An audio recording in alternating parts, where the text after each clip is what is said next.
Okay, good evening, everybody, and welcome to this week's CSOX seminar, this time on migration to Southeast Europe, transit or final destination, ? My name's Jonathan Shaler, I'm a CSOX Research Associate and retreaded European Commission official. Speaking tonight, we have Franck Duvell, who is from COMPAS here in Oxford, and Franck is Associate Professor and Senior Researcher there. He's a sociologist, and before he was here, he was at Bremen, and later on, and before that, did various things in Florence and Exeter University, and he's particularly expert on irregular migration and EU migration management and policy. Dr. Eugenia Markova from London Metropolitan University, who is a combination of an economist and a lawyer, I gather from your CV, which is interesting. Exactly, but yeah, it's just a supplement. Primarily a PhD in economics at the Department of Economics, though she's worked all that time. She's from Bulgaria, did her PhD in Athens, and has been in Sussex and now since 2007 at London Metropolitan, and has been spending much of her time looking at migrant integration, and then finally Dragos Tudorache, who is Romanian, a Romanian judge who ended up from 2000 onwards for 5 years working for the OSCE and the UN in the Western Balkans, mainly in Kosovo, wasn't it, as an international judge there. He then spent 2 years working for me in the EC delegation in Bucharest, trying to deal with rule of law issues in Romania. And then from 2007 he moved to Brussels and has been working in DG, what initially were Justice and Home Affairs, now DG Home, dealing with Schengen issues, with visas, Schengen information system, and is currently, for a few more weeks, head of international affairs in DG Home, before he moves to dealing with overall strategy in the Directorate General for Home Affairs. So, three very different views on different aspects of this overall question. We'll speak in the order I've introduced them, Franck, Eugenia, and Dragos, and each will be speaking for a maximum of 20 minutes, so that we can have a good Q&A session afterwards. And at the end, before I open it to the floor, if anybody wants to come back again to the other panelists, you're also very welcome to do that. So, Franck. Thanks a lot. Hello, everybody. You see, I will be talking about the case of Turkey within the broader perspective of shifts in the regional migration order, new patterns of mobility and migration transitions, structure of the paper. Of course, there is a puzzle, there is an aim of the paper, the concept, but I will largely skip that to save time. Shifts in the global economic, political migration order. Just sort of very briefly my conceptual theoretical framework, to be able to have more time to talk you through the case of Turkey, stocks of immigrants, flows of immigrants, the demography, economics, international relations and migration politics, of course, a conclusion. Of course, we all know that Turkey has for long been perceived as an emigration country, sending large numbers of migrants, workers, and then their families to various parts of Northern Europe, Germany, Netherlands, Belgium, France, and other countries. But still, when it comes to the migration dimension at policy events, and I've been to the Parliament, advised the House of Commons a committee, I'm always confronted with queries for the migration potential or even migration pressure of Turkey. Still, 45,000 people emigrate from Turkey every year, mostly highly skilled, mostly going to Russia, Gulf countries, Northern Africa, no longer coming to the EU countries. But net migration between Germany and Turkey, for example, for several years is negative. Now more Turks leave Germany than coming to Turkey. Turkey has long been associated, and that's the theme or the question put to me, long been associated with transit migration of migrants and refugees from many parts of the world, but we know they are mostly coming from troubled countries which are related to asylum seeking and to refugees. Transit migration is a synonym for irregular migration because people are not given permission to cross borders for the purpose of seeking international protection. In 2013, and this is the latest numbers we've got, the 2014 figures are not yet released, we had 25,000 transit migrants who were identified for crossing borders into the European Union. That was about 23% of the total, of just over 100,000. This is a lot less than the figures we have seen in the early 2000s, so what is depicted as transit migration has decreased. The puzzle of my sort of research approach here is to address the rise of Turkey as an immigration country, the emergence of a visa-free travel regime in the neighborhood of the European Union, of which Turkey is one sort of central country, then recognize, explain and contextualize new mobility patterns, migration transition, the rise of new immigration countries in the vicinity of Europe, of which Turkey is only one. I would also refer to Russia and Kazakhstan, Egypt, Israel. Consider how this relates and shapes migration mobility in the wider region. So this is, I skip this, shifts in the global economic, political, migration order, of which Turkey is one specific country case. Conceptual framework, migration transition. It often refers to a country's transition from one level of modernity to another. This is, of course, a rather normative and biased approach.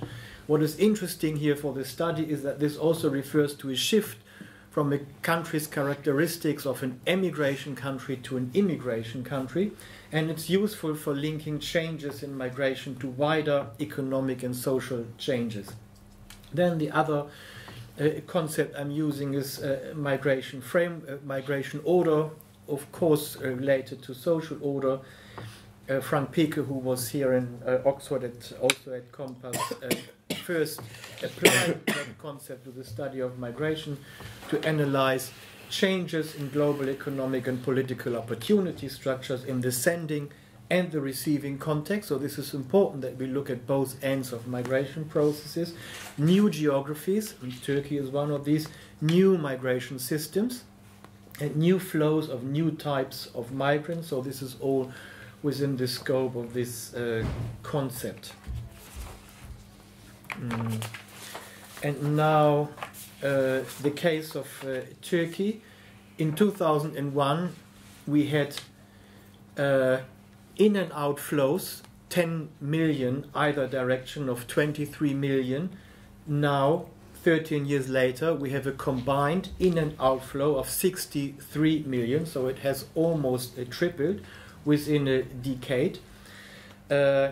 Measuring the stocks of immigrants in Turkey is an almost impossible task. There is enormous uncertainty regarding data, quality of data, overlapping data, the counting in and out of people. However, what we can say, roughly, the foreign-born population in Turkey is 1.4 million, but mostly this refers to ethnic Turks, Turkic people. Then there is an asylum seekers population of currently 66,000 from many parts of the world, plus 80 to 100,000 displaced populations from Iraq, mostly Kurds, plus we now know 6-7 million displaced people from Syria. The irregular immigrant population we can only estimate 0.4 to well under 1 million. I would rather suggest in the 600,000-800,000 area. So in total, summing up all the lower numbers and estimates we've got, summing up all the higher numbers and estimates we've got, we have an immigrant population of at least 1.4 million, which is unrealistic, and rather an immigrant population of 4.5 million people. So this is between 2.5 and 5.5% of the total population, still a lot less than the average we've got in the European Union. And a significant proportion, half of these, are displaced populations / refugees, asylum seekers. Internal mobility between east and west and south is north is very high. What we shouldn't forget in this context is that we have a long history of immigration during the Ottoman era, when Turkey was an immigration country. Also in the nation-building area in the 1920s, this exchange of populations, Turkey still was an immigration country. We had a period of emigration, which in the historical perspective to me looks rather the exception than the norm. And since the mid-2000s, Turkey has been becoming an immigration country again. The question is, how can we explain that? No, first I'm briefly looking here at the migration trends. The red line are the entries into the country, 35 million at the moment, of course travelers and tourists. The blue line, the residence permits. The black line at the bottom, asylum applications. The yellow line, work permits issued by Ministry of Labour. And there is other ministries issuing work permits, so it's all a bit confusing. And then we have irregular immigrants apprehended, the white line. You see a significant decrease from the early 2000s to 2014, from just over 100,000 to now below 50,000. And the same for the apprehensions in the EU neighboring countries, Greece and Bulgaria, rather going down. I mean, there is some fluctuation, but the overall trend is an increase, and this tells us that regular legal migration is on the increase and irregular migration is on the decrease. So it moves in two opposite directions. It also tells us, when we look at the numbers of apprehensions in EU countries, that transit migration or onward migration from Turkey or third country nationals to EU countries is also slowly diminishing. That underlines my argument of the migration transition: more immigration, fewer outflow, fewer transit migration. So why is that? There are usually in the literature we look at the demographic determinants. In the case of Turkey, population increase from 65 million to 75 million. It will further increase to 86 until it starts decreasing. There are mixed characteristics. The total population is growing because life expectancy still rises, but the population is already aging, so it is over the watershed of natural reproduction. Population is aging in the West. It continues to grow in the East, which fuels internal migration. The eastern and southern neighbors of Turkey all have growing populations. The northern neighbors all have shrinking populations. From this, we can only conclude that the demographic structure doesn't drive migration, even though the international migration into the western and northern parts of Turkey, which are aging, might to some extent be explained by the demographic features. Also in Turkey, we find a demand for domestic workers, for domestic care, for example. But all this remains to be researched. We have more research questions in Turkey than we have answers, I must say. Economic determinants much more clear. From 2000 to 2012, Turkey's GDP has almost tenfold, GDP per capita, I should say. It is only in 3 countries in the region the GDP is higher. In all other countries in the region or in the region where people come from, the GDP is lower.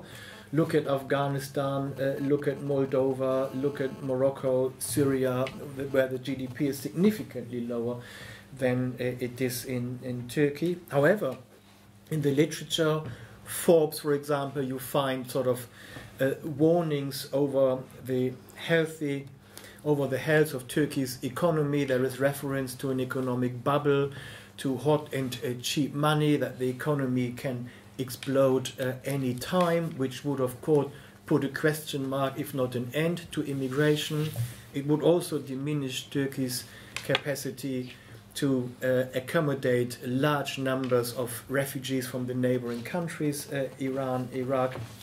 I can't say how reliable this Forbes statement on the stability of the Turkish economy is. I'm not an economist and I didn't check the evidence base, but what I can say is that we have heard these warnings for several years and it never actually materialized.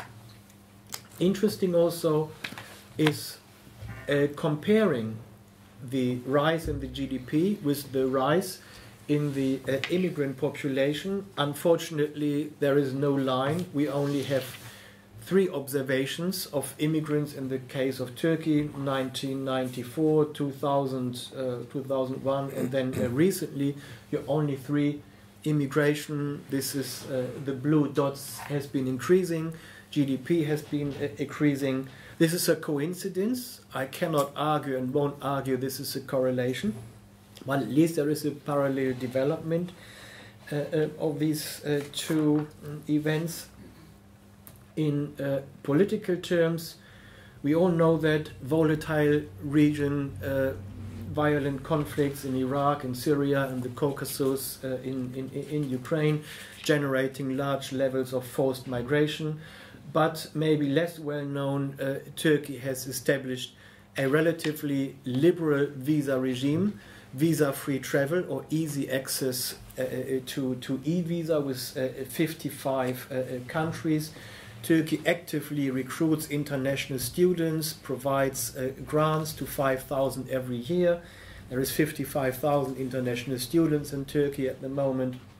Turkey is considering labor recruitment schemes for scarce professions in the health sector. Turkey almost have an open door policy driven by political ambitions to build up Turkey as a regional center, powerhouse, but also to fuel the economy.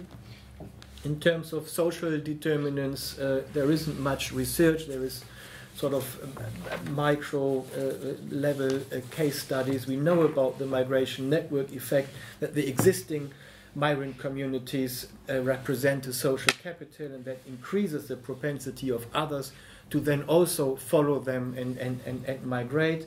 We've heard in the research about the impact of Turkey's soft power, the role of language, Turkish language schools in other parts of the world, where the teacher then attract their pupils to come to Turkey to further education, attending university, all that attracts migration. But maybe even more interestingly, the perception of Turkey in other parts of the world is often that of a free country.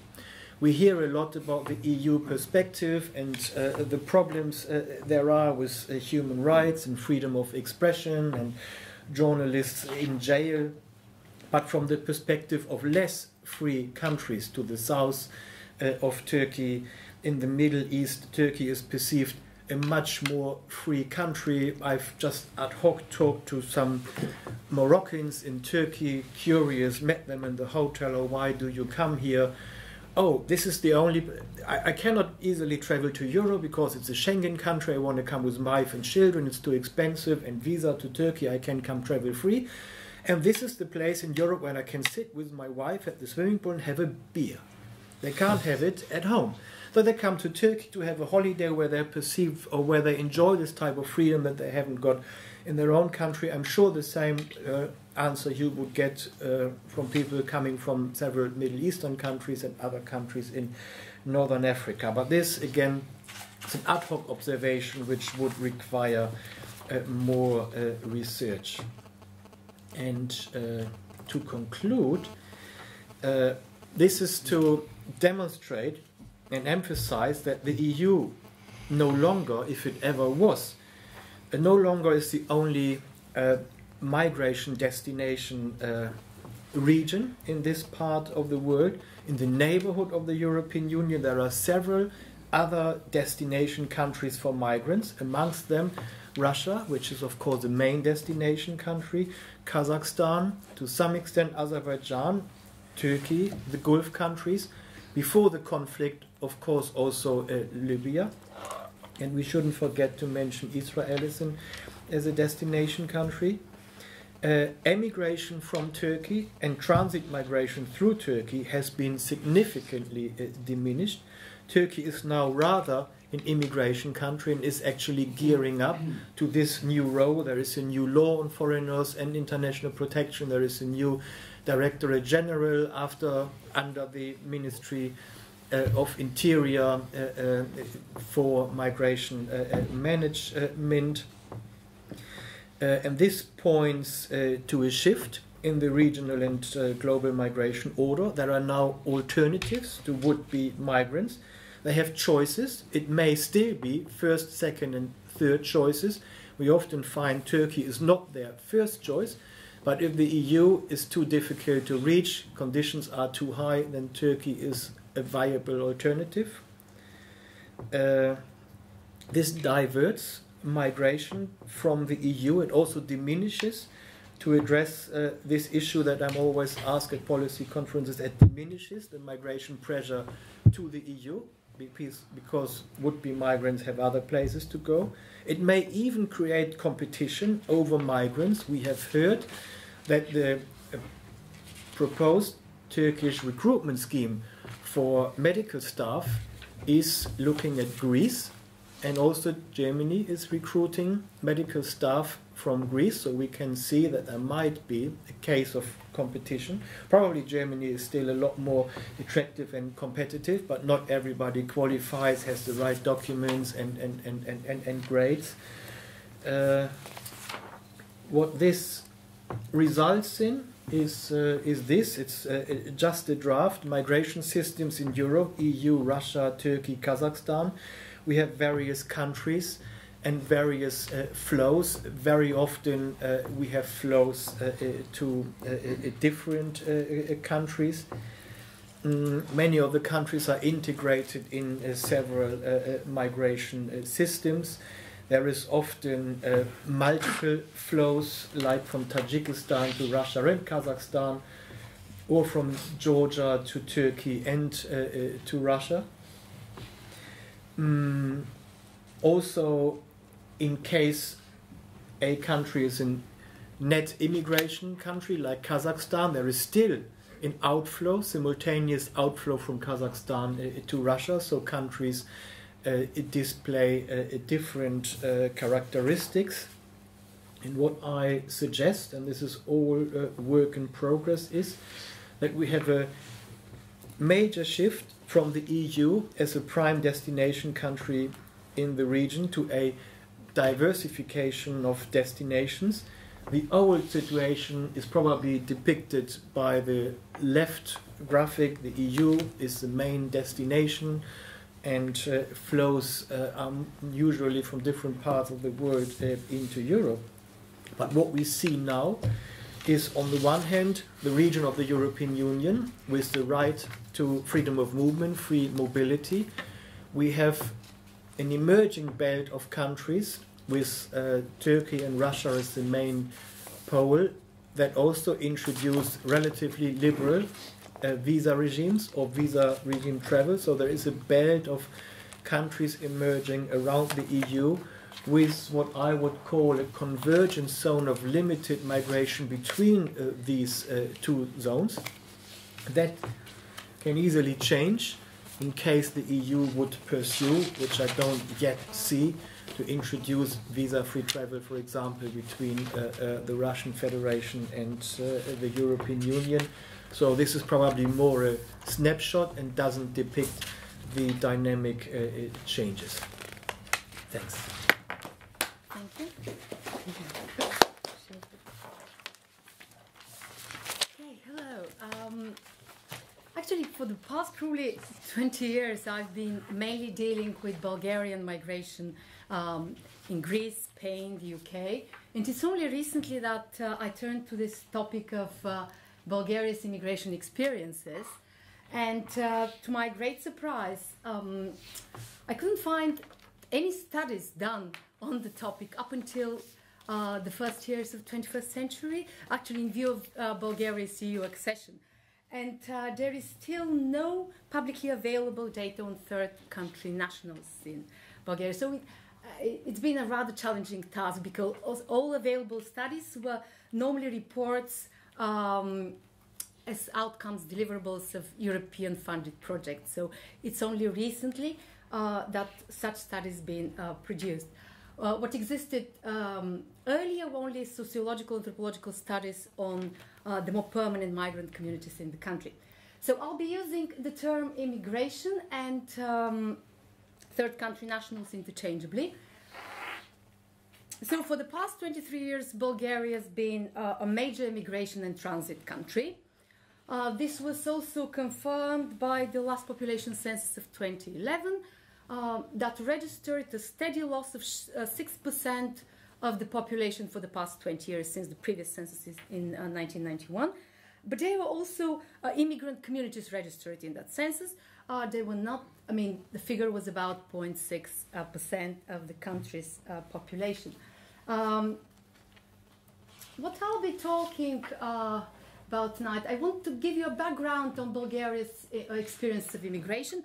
I won't go much further back, only from the start of the Cold War period. Then I'll be talking about Bulgaria's current experiences of immigration, with particular focus on the last years. And also I'll discuss how the state's been responding to the immigration. So the Cold War period was actually characterized by heightened state controls on immigration movements that was strictly shaped by communist ideology. And inter-industry agreements resulted in the temporary transfer of workers from other countries of the Warsaw Pact. At that time also the immigration from the African countries began. It was approximately the 50s, 60s. Bulgarian universities were providing education to African students, and a fraction of those students actually would settle in Bulgaria later, marrying Bulgarian partners. And they've been quite successfully integrated in the Bulgarian labor market, working in high-skilled occupations such as engineers and doctors. Similarly, at that time, a large number of Lebanese came to Bulgaria for studies, and they settled subsequently after completing their education. They're considered very successfully integrated into the Bulgarian labor market, with some of them working as university professors, medical practitioners, and most of their entrepreneurs are in manufacturing.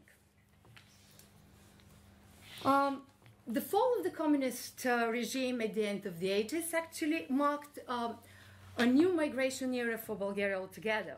All these programs for technical cooperation and assistance with the African countries were cancelled, but of course a new wave of economic immigrants from Africa entered Bulgaria. Also at the beginning of the 90s was the time when new and visible groups such as the Chinese entered Bulgaria for the first time, reaching thousands in a few years according to estimates of the Chinese embassy in Sofia. They were exclusively economic migrants, documented and undocumented. The majority of them were small entrepreneurs or low-skilled employees.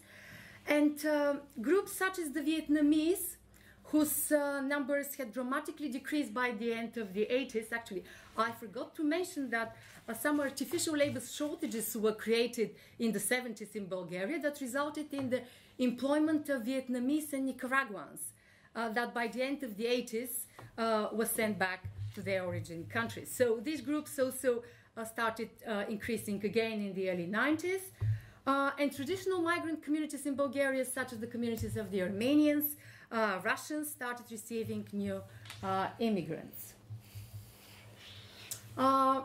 Bulgaria's situation, actual transition into an immigrant receiving country began, albeit at a slow rate, in the first years of the new millennium, when the economic situation started considerably improving. There were signs of growth, and together with this anticipated EU accession of the country, all this acted as strong pull factors for immigration.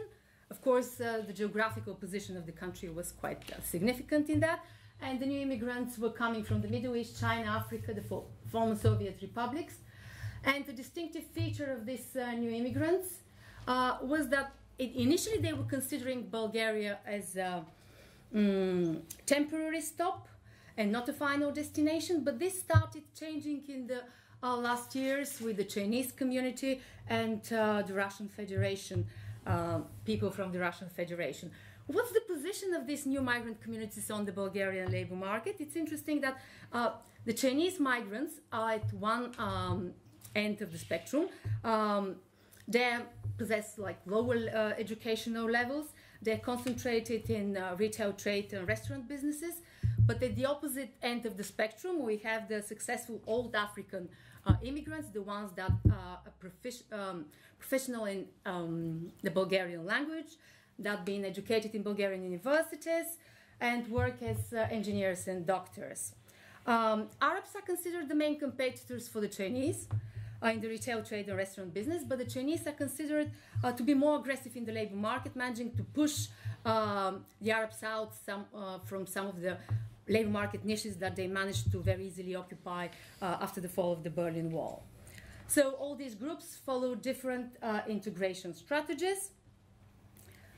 So immigration was continuously rising with the peak year of 2008 in light of the EU accession and the improved macroeconomic climate. Actually, 2008 registered the highest GDP growth that reached 6%, boosting the demand for labor, and record low unemployment levels. And you can see this is stock of immigrants that doubled from 2009 to 2013. Of course, the immigrant flows are decreasing, but the stocks increasing. The main countries of origin are the Russian Federation, Turkey, and Ukraine. But since 2008, you can see that there has been a gradual decrease in legal labor migration. You can see that the issued labor permits in 2013 were only 475 compared to 1,450 in this boom year of 2008. But it's actually the military conflict in Syria that has put Bulgaria prominently on the EU map of population movements through the intertwined flows and unprecedented numbers of asylum seekers and undocumented migrants. Because between 1993, when Bulgaria ratified the 1951 UNHCR Refugee Convention and the attendant protocol of 67, and the year 2012, the refugee flows were very moderate, and the annual average was 1,000 asylum applications. So there was a dramatic change in this trend in 2013, when all of a sudden the country had to face 7,144 asylum applications, which was 515% rise in applications compared to the previous year, where the applications only were 1,387. And actually, experts claim that the actual figure in 2013 was 11,000 persons, but not all of them managed to register with the State Agency for Refugees by the end of the year. So, actually, the figure of 8,205 is a total figure of application for international protection. And you can see the main source countries. this was the decision rate for the period 2013-14. We have most received humanitarian protection, 56%, followed by the refugee status of 37%. But assessing the actual number of beneficiaries of international protection who reside in Bulgaria is particularly challenging due to the fact that they often exercise their right for free movement up to 3 months within the EU area. Many of them don't reside in Bulgaria on regular basis, but instead they join family members in Western Europe, work there illegally, and alternate stays abroad with attempts to settle in Bulgaria. So what's been the state response to immigration? I'll again start from, from the end of the Cold War period. So in the first years of the 90s, the Ministry of Interior started controlling for undocumented migration, the figure of 12,789 people, expulsions of Nigerians, Mozambicans. At that time, there was the Persian Gulf War, the war in Yugoslavia. Most of the origin countries of these people at that time operated visa-free entry to Bulgaria and then found themselves undocumented migrants. The actual development of migration management institutions and the corresponding data collection systems only started in view of Bulgaria's succession to the EU. So the main legislation referring to foreigners in Bulgaria is still the law on foreigners, and the most recent change that's been introduced was for the persons benefiting from international protection to be granted long-term residence if they can prove 5 years of legal and uninterrupted residence in Bulgaria. And the citizenship law was very recently amended to provide direct route to citizenship for foreigners, investors. But investors, these are people who can invest over $1 million Bulgarian level. Attempts for formulation of a more coherent integration policy for migrants in Bulgaria has been again undertaken only in view of the country's accession. It's interesting to note here that the first national strategy of the country on migration integration for the period 2008 and 2011 was drafted in the context of booming economy, labor shortages, and there were considerations actually of attracting foreign labor in the country, while the present strategy for the period 2011-2020 has been drafted in the context of economic crisis, high unemployment, and migrant integration has taken a secondary priority in the migration policy, which appears now to be dominated by securitization of borders and heightened border controls. It's demonstrated, this fact is clearly demonstrated in that the Migration Policy Council now is hosted by the Ministry of Interior and it's chaired by its minister. So clear proof how ways the integration policies are heading. So the latest policy developments, they were discussions in view of the increased number of asylum seekers for new reception facilities, building emergency housing, and decision was made for the establishment of a 30-kilometer long border facility at the Bulgarian-Turkish border. This was in 2013, and the actual border's been already established at the Turkish border with barbed wires. It's interesting to mention that the Nationalist Party attacker, which is represented in Parliament, posed request to the government for the closure of the Bulgarian-Turkish border in 2013. That was October 2013. They also wanted to erect a concrete wall along the full length of the border and to extradite all foreigners who had come to the country illegally. But all these propositions were declined by the other parties in Parliament. On the 2nd of November 2013, there was this attack on a Bulgarian woman by an Algerian migrant, which provoked anti-migration demonstrations organized by attacker. They also organized civic guards in some living quarters in Sofia, claiming to guard the rights of Bulgarian citizens from potentially claiming criminal migrants. Undocumented migration was also in the center of public debates, following the escalation of the conflict in Syria. But many institutions were found absolutely inadequately staffed and prepared for that. Main reason was the displacement of Turkish border control forces from the Bulgarian-Turkish to the Turkish-Syrian border. The strengthened security measures at the Greek border further increased these pressures on Bulgaria. It's interesting here to see the dramatic increase in irregular migrants on entry, undocumented illegal crossings. You can see 6 times total increase from 2012 to 2013. The most pronounced was the increase for the month of October alone. You can see 3,000, it's almost 11 times. Also, irregular migrants on exit, they were attempted, 1,222 attempts were detected until September 2013 for the year 2013, compared to only 134 instances in the previous year, while these irregular crossings are at the Bulgarian-Serbian border.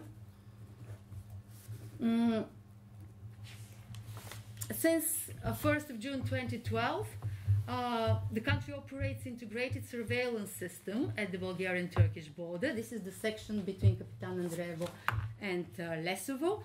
And owing to its effective use, it's claimed that most of this inflow has been neutralized, but this actually has shifted now all the pressures to the east of Lesovo, where the terrain is mountainous, there are thick forests.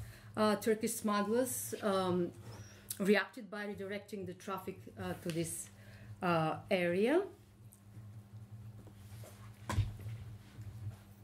So, despite this increased flows of asylum seekers in the country from the end of 2013 onwards, and the adopted national strategy for integration of beneficiaries of international protection, last year the Bulgarian state failed to adopt an action plan. So, in actual fact, this meant that there was that refugees, asylum seekers were left to deal with life in Bulgaria without any coordinated measures, without any support outside the registration centers of the State Agency for Refugees, with very limited capacity. And as a result, their access to basic social, labor, health rights were exceptionally limited, which further minimized their willingness to stay in the country. So this can be explained actually why 2014 was proclaimed year of zero integration. It was characterized by political instability. There was a change of 3 governments, so the state failed to adopt any action plan for the integration. I'll skip this and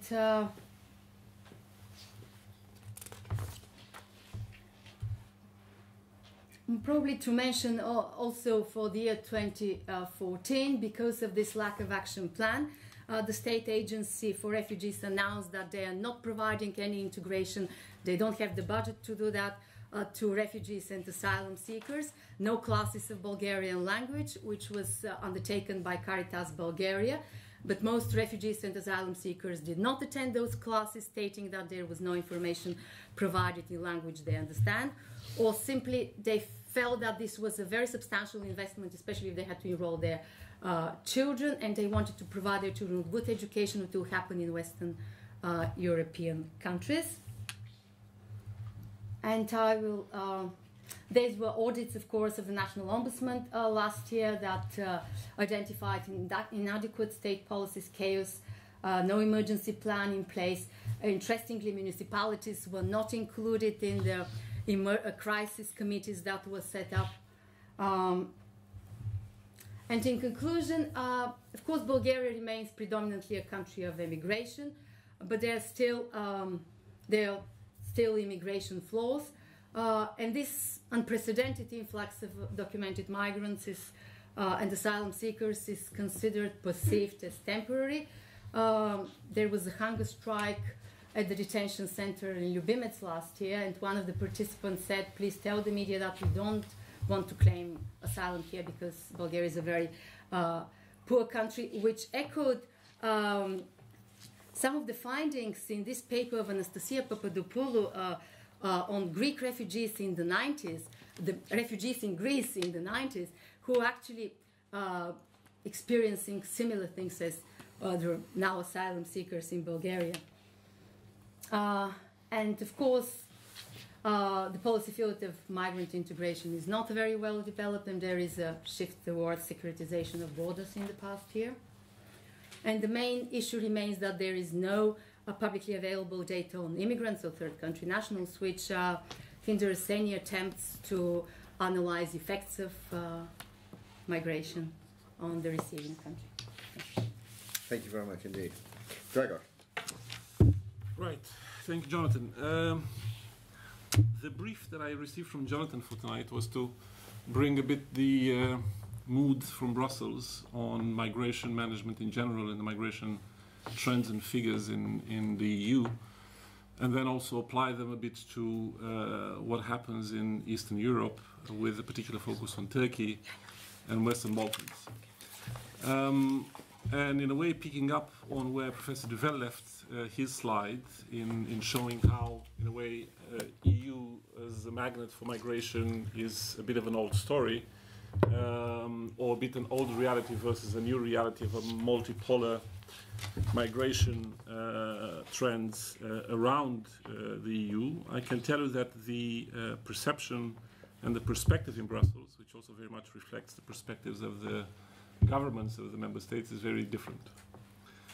The perspective in Brussels, for the good or for the bad reasons, and we can discuss that later on, but the perspective in Brussels, and again in much of the capitals of the EU, is that we are in the eye of a perfect storm when it comes to migration,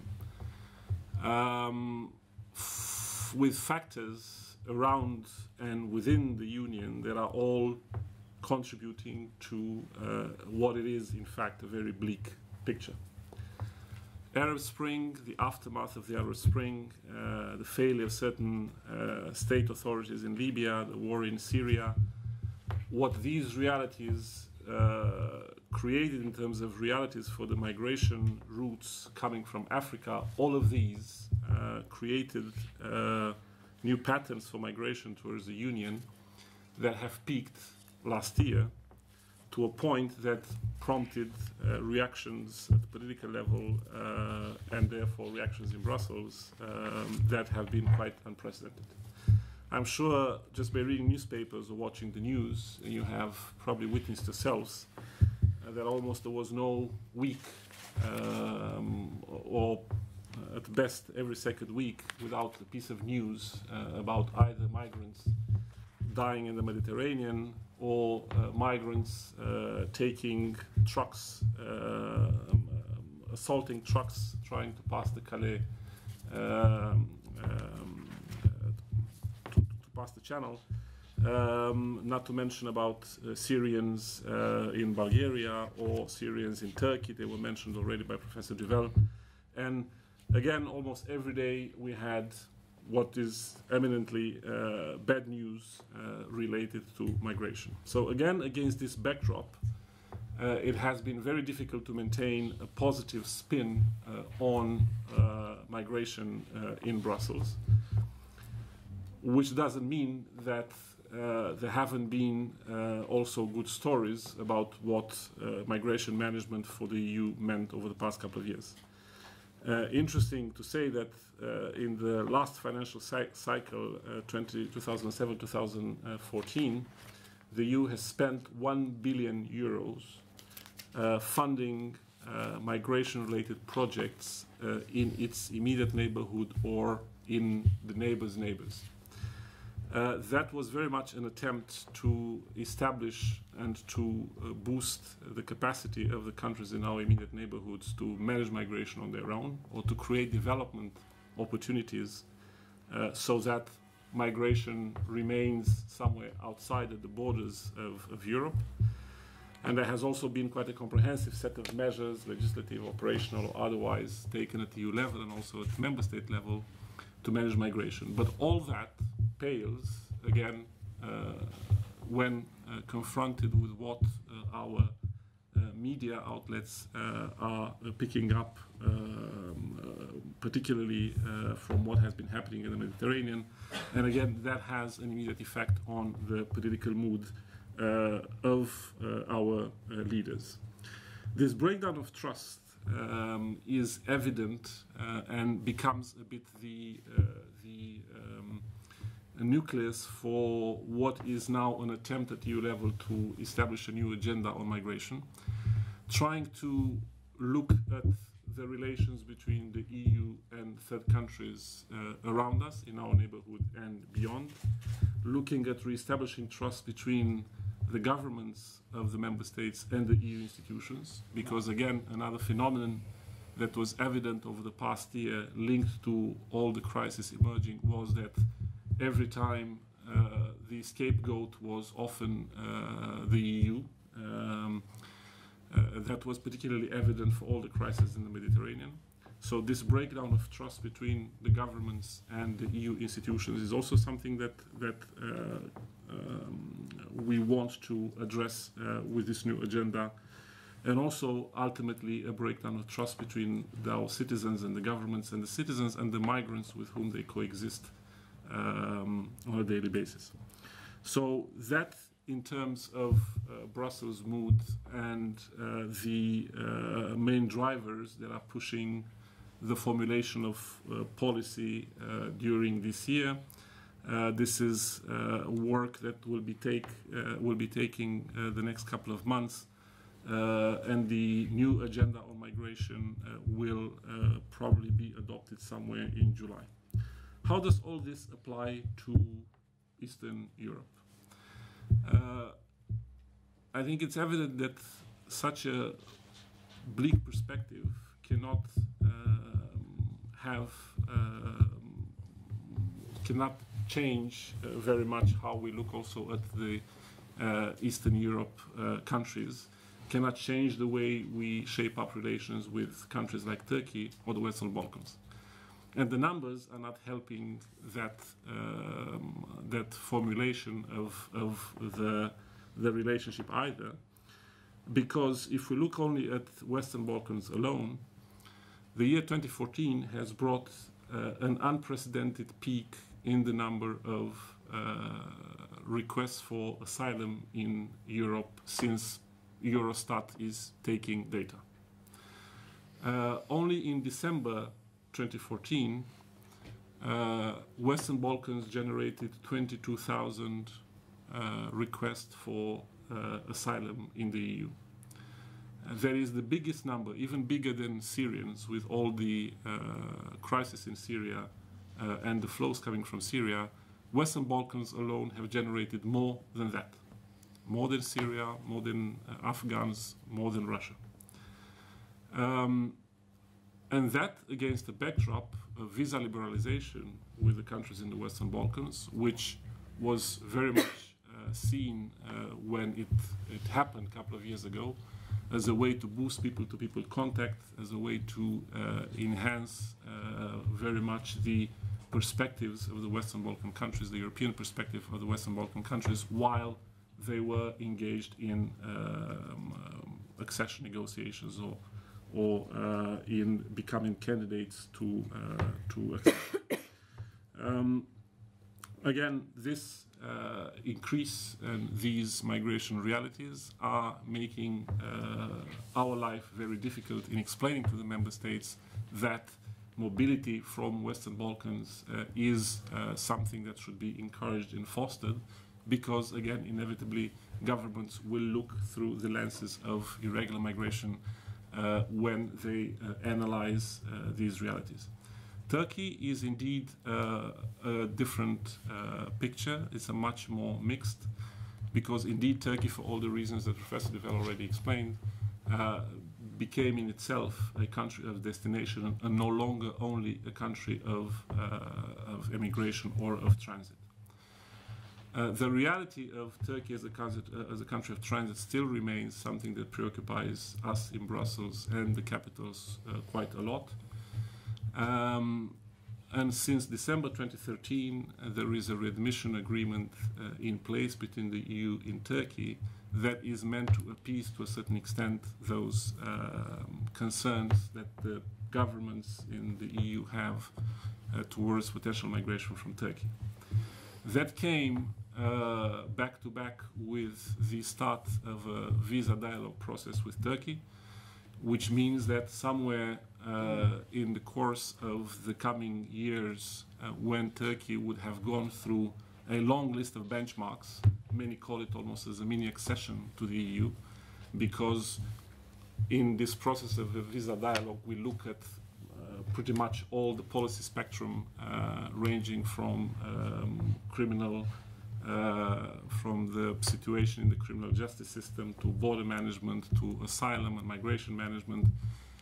So we cover quite a substantive array of elements, and somewhere down the line, Turkey will become visa-free towards the EU. That will certainly change a lot the paradigm of mobility between Turkey and the EU. And it remains to be seen whether the readmission agreement alone could be the mechanism that could appease whatever pressure may be coming or not, remains to be seen from Turkey. Again, Western Balkans for us is right now, I can tell you that this morning before jumping on a train to come here, we had a meeting with the Serbian heads of police and the Kosovo heads of police that was in response to the trends of the past months. Again, I'm sure that maybe you have seen in the newspapers or on the news pictures with entire Kosovo families trying to cross the border between Serbia and Hungary. I am using this particular phenomenon not only because it's recent and it's because it's quite illustrative of what goes on, but also because it has quite an interesting set of factors around it, which are a good testament of both the push factors from countries in the Western Balkans as well as the pull factors on the EU side.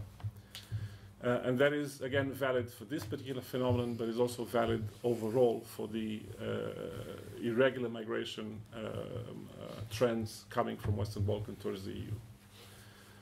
On one hand, you have the traditional social economic factors. Again, that is valid for Kosovo, is valid for Serbia, is valid for Bosnia, for Montenegro, and across the Western Balkans, that are pushing people to look for a better life. Again, this is something that has been going on over the past decades, and is just a continuation of that reality. At the same time, the pull factors on the EU side have continued to represent an element that contributed to the consolidation of these migration routes and phenomena. We have countries in the EU, even if this is a difficult political discussion to have, but we have countries in the EU that have social security systems that are very attractive to migrants. This is a reality. Again, it's a difficult political discussion to have with those particular member states, but this is a reality. There are also political decisions that are being taken in some of our member states that are also very much influencing and having an impact on the development of these trends. I will give you, again, taking this example, this recent example with Kosovo, I'll give you just two of these. I was saying that the highest number of asylum applications coming from the Western Balkans, with Kosovars at the very center of these numbers, was registered in December 2014. Suffice to say that in November 2014, a German court issued a decision that considered the asylum system in Hungary to be in breach of fundamental rights, and therefore suspending Dublin transfers to Hungary. For those of you that may not be familiar with the Dublin asylum system in Europe, that means that Germany could no longer send back to Hungary those asylum applicants that had first filed their application in Hungary. So there is one. A second interesting element is that in December 2014, France took Kosovo out of the safe country list, which meant that Kosovars had a potential claim for asylum in France. Again, these are just two elements. They may be anecdotal, but they are not, because they are quite representative for what is in fact a trend, for what is in fact a phenomenon on the EU side, the pull factors that I mentioned earlier, and they are influencing quite a lot as far as the Western Balkans are concerned, but this is also something that we notice quite a lot in the migration trends coming also from Africa. I'm not going to go into that because it's not necessarily the scope of the discussion today. What is it to be done? Because clearly we are in a situation where neither we, on the side of the European Commission, and even the member states themselves, we don't want to see perpetuating. There is such a thing, and this is in place since about a year ago, there is such a thing as a visa-free suspension mechanism, which says that any member state that is faced with migration pressure and unfounded asylum applications coming from visa-free countries that go beyond 50% of the numbers before visa-free was granted, can ask the European Commission to suspend visa-free regime with that particular third country. I can tell you that for the past 2 years, there are at least 4 member states that are consistently, legally entitled to claim suspension of the visa-free. So applying the numbers, applying the criteria in the legislation, Germany, France, Sweden, Luxembourg are fully entitled to ask the European Commission to suspend visa-free for Western Balkans. It hasn't happened because no matter how difficult the situation is, politically it is very difficult to take such a step. It is also evident for us, European Commission, that this is not something that anyone would want to do. Therefore, we have been trying for the past 2 years to find the right tools, the right instruments, the right approaches, both towards the governments of the Western Balkan countries, as well as in terms of the support mechanisms and the assistance that has been provided to these countries via various EU assistance instruments, to try to put the right measures in place to mitigate these trends. Very difficult. How to mitigate social economic factors in countries in Western Balkans? How to mitigate the situation that many ethnic communities, particularly the Roma, that have been often the highest numbers of asylum applicants coming from the Western Balkans, how to put the right tools in place to give them the motivation to stay where they are. We realize it is very easy to demand the governments of the Western Balkan countries to take measures and to have immediate results in that respect, but we realize that this is easier to say than do.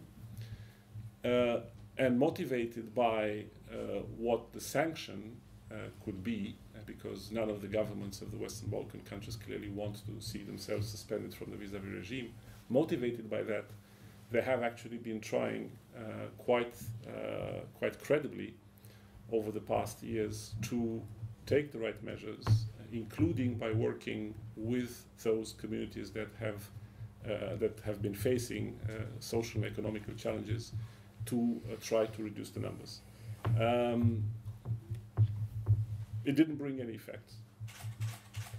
And again, by looking simply at the numbers over the past 2 years, there has not been a single month where the numbers have at least stayed put. They have constantly grown. We have actually this afternoon published the 5th yearly report on the post-visa liberalization process with the Western Balkans. Probably as of 2-3 hours ago, it is available online. So if anyone of you is interested to look at it, it contains quite an interesting analysis and a set of figures on what are the realities there. Interesting enough maybe to go, since I see I still have a few minutes, to go to Turkey, where indeed the situation is quite complex. It's quite complex because Turkey is faced with quite a number of very difficult choices when it comes to its migration policy responses. On one hand, it has been receiving, I think, somewhere in the vicinity of 1.5 million or even more. 1.7 now. Million Syrian refugees since the start of the crisis there. This is something that we at EU level are recognizing at every level we can and with every occasion we have. And we have also been extending our support as much as we could, political, financial, operational, in recognition of that effort that Turkey is making to host these refugees. The presence of these 1.7 million refugees on the territory of Turkey again brings Turkey to a set of very difficult choices, because these people in their vast majority will be staying in Turkey for quite some time. Not only because the perspective of stabilization back in Syria are very remote, but also because once they are there and once they establish a livelihood, many will, for some of the reasons that were already mentioned, many will probably decide that Turkey is not a bad place to actually establish and have a living. So Turkey needs to make some choices as to how to integrate these refugees into the Turkish society. Choices that will require quite a robust set of measures, both in terms of legislation and in terms of intervention, both at central and at municipal, regional level. We are trying to work with Turkey as much as we can to extend our knowledge for what is worth, our expertise, and also quite substantial financial packages to help Turkey through this process. But even on that front, Turkey hasn't yet decided or made their choices as to how they want to interact with the EU when it comes to their migration management. There is still quite, I wouldn't call it reluctance, but there is quite a lot of reserve in the way they interact with us on the set of issues, because it's not only migration management, it's also a security component that is linked to the conflict in Syria, and that prompts quite again a reserve in the relation with the EU. We also noticed that the operational cooperation with many of the member states remains rather reduced, and our member states are consistently complaining for a lack of a proper interaction at operational level with Turkish authorities, both when it comes to migration management, but also to other mobility-related issues.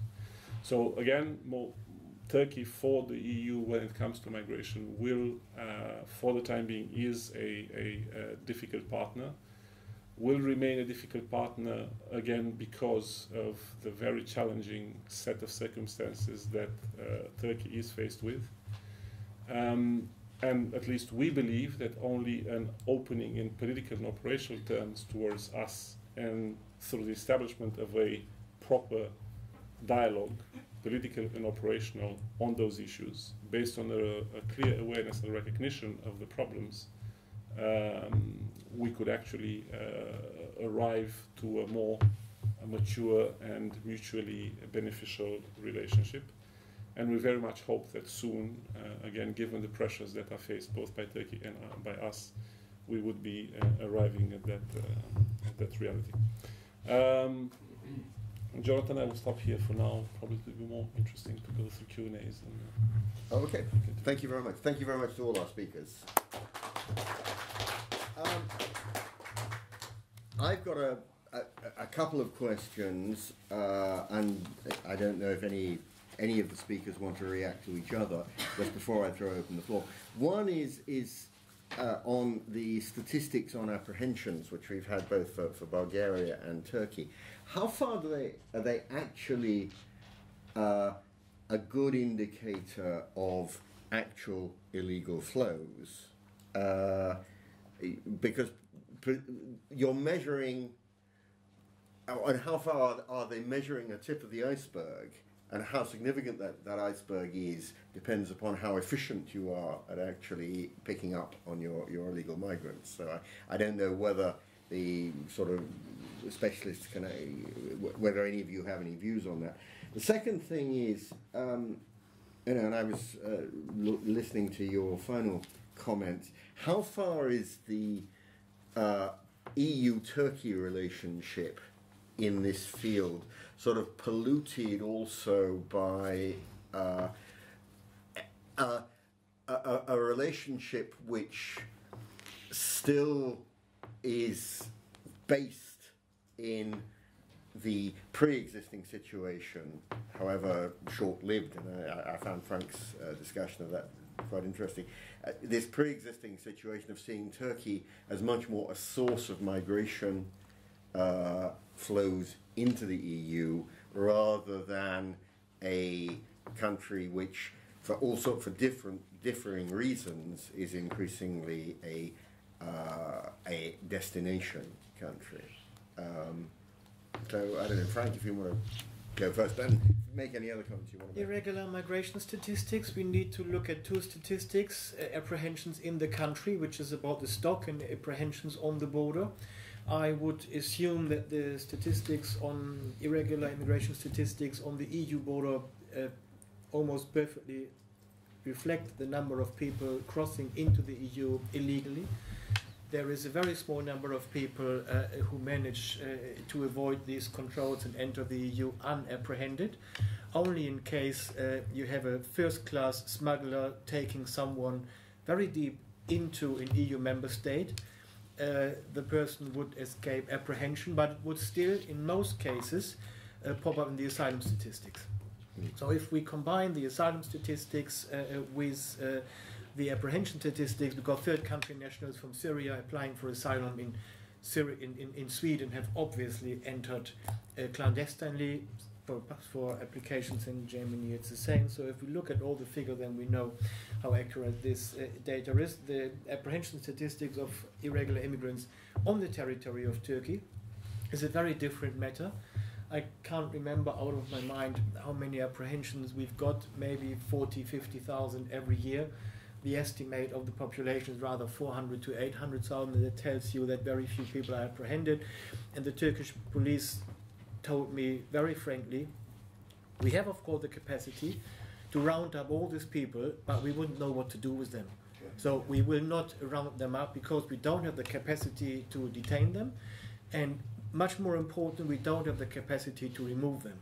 The removal rate of those apprehended is around 7%, and all the others cannot be removed for the usual reasons: identity not known, travel documents don't exist, the embassies don't collaborate, so they can't organize travel documents, so they won't touch them. They know where they are, where they work, whether they are Georgians, whether they are Ukrainians, whether they are Senegalese, Afghans. It is known where they work and live. Rounding them up by the Turkish police, and there is enough, won't solve the problem. So they won't do that. The number of apprehensions is therefore very small. And if then they target the nationalities they can remove, which would be Georgians, which would be Armenians, which would be maybe Moldovans, which would be people from neighboring countries, but not from the more distant countries. Or more disturbed ones. Or the ones where there's more disruption. Yes. If I may compliment on this, one of the again, you might or might not have seen it on the news. This was particularly prominent in the month of December. One of the phenomena that we face with are the so-called ghost ships. At least that's how they were depicted in the media. Many of these ghost ships that have been arriving since more or less summer last year to to our shores, whether in Greece or in Italy, have either as a starting point or as a passage point Turkey. 2 or 3 of the ports in Turkey. And actually some of the ships are from shipyards in Turkey which were supposed to dismantle them. Again, we confronted the Turkish authorities with the questions and asked them, listen, we even from Europe, we see the posts on various social media sites advertising actually the boats going to the ship that is anchored in harbor X on that particular evening, and that is taking smaller boats to load the migrants on and then be sent off. Are you seeing those media ads? Are you reacting in any way? And there again, judging from the reactions, it is very much what was said by Professor Duvell. They are very much aware of what goes on, but they have little interest in actually rounding up and really apprehending those regular migrants, because that would pose a bigger problem, what to do with them afterwards. So they rather tend to turn a blind eye on the situation, hoping that they would actually board those ships and become someone else's problem, very simply. One more sort of the second point, EU-Turkey relations collaboration. I think we also need to acknowledge that internally, collaboration of Turkish ministries, law enforcement authorities is far from being perfect. The borders are controlled by customs, police, gendarme, and the military forces. The customs would never ever respond to any email query invitation by the police. They just don't do that. They might collaborate in the field. So there is enormous sort of tension over competencies, over mandate, which also means power and resources. Who controls the borders has a certain sort of say within the government. Now the police won't collaborate any longer with Ministry of Interior. Other law enforcement organization, DGMM, the Director General for Migration Management, because they took over all the migration control. They'll say, okay, now it's your business, you deal with it, and they would not respond to requests for data exchange, for example. So there is an issue within the state in terms of collaboration. And of course, EU-Turkey relations are to some extent polluted. The EU is holding Turkey responsible for many years of being a transit country, not doing enough to control its borders. And I would always argue that Turkey is making significant effort to control its western borders. The eastern borders are difficult to control. It's militarized. There is a guerrilla war and all the rest of it. And migration concerns are overridden by terrorism and war concerns. So Turkey is in a difficult position, and you hear the argument from the Turkish side that the EU is not recognizing enough the difficulty they have with national security, with the military dimension, and then putting the priority rather on this than on the migration control side of the eastern and southern borders. Okay, I just wanted to mention that, what Franck said, the statistics on border crossings, we can say, are pretty accurate, but there were also it was anecdotal evidence of pushbacks to Turkey.